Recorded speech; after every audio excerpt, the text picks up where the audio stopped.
Well, with A1 coming up January 6th, that means we're less than a month away from racing actually starting. And as we're reading today, or as I'm reading today, we've got some injury rumors being that Styles Robertson has a broken wrist and Nick Romano with a shoulder injury.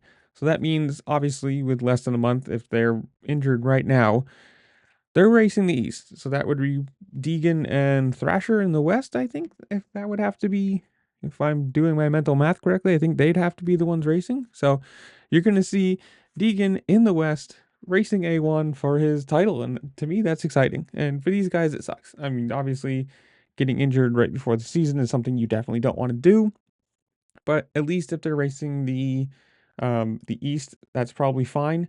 Um, we do have some other news too about PC, but that is a video that'll be coming out tomorrow. Or yeah, watch that one. So but it's neat. It sucks for these guys, but at least we know some of who will be racing with the Kawasaki news. Again, come back for that tomorrow. But at least you know Monster Energy side of things. I think we know Joe Shimoda at least is racing for Honda in the West. Um, it's exciting. Sucks for these guys to be injured, but at least they've got a whole nother or a whole half a year or half a season to heal up and get ready.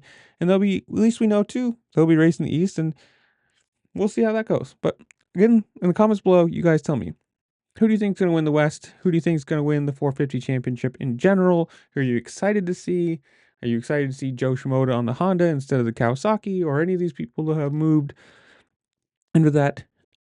Go down there, like I said, comment while you're down there, like, share, subscribe, do all the fun things this platform allows you to do, because it really just helped me out and I appreciate it.